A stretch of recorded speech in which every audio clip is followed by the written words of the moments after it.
Ce n'est pas Alain Resnais qui dira le contraire, le cinéma est affaire de mémoire. Les films dont nous nous souvenons ne ressemblent pas toujours à ceux que nous avons vus. Combien de fois nous a-t-on demandé d'identifier un film à partir d'une scène qui n'existait pas?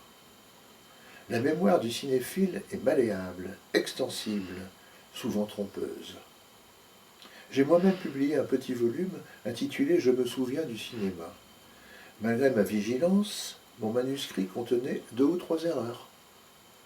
Respectant ma propre règle du jeu, j'ai décidé de ne pas les corriger, laissant le lecteur libre de jouer à les repérer. Les mécanismes de la mémoire restent des plus mystérieux. Comment distinguer les souvenirs vécus des souvenirs fabriqués, comme ceux des replicants de Blade Runner? Dans le domaine de l'érotisme, les vacillements, incertitudes et confusions sont plus flagrants que partout ailleurs. Celui-ci vous jurera avoir vu telle actrice nue dans tel film. Vérification faite, elle y est toujours plus ou moins vêtue. Un autre assurera qu'il s'y trouve une scène d'amour particulièrement audacieuse. En réalité, celle-ci est très chaste.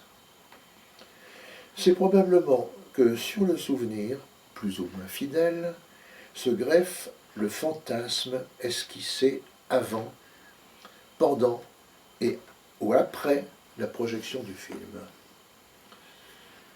Dès lors, on se souvient moins de ce qu'on a vu que de ce qu'on a cru voir ou, secrètement, souhaité voir. Certes, le fantasme n'est pas une construction purement imaginaire, il ne part pas de rien. En général, c'est une extrapolation, un enjolivement, voire une sublimation. Il ne s'agit plus de démêler le vrai du faux, ni le réel de l'imaginaire, mais d'être conscient que de telles distinctions sont tout à fait artificielles, et pour tout dire, arbitraires.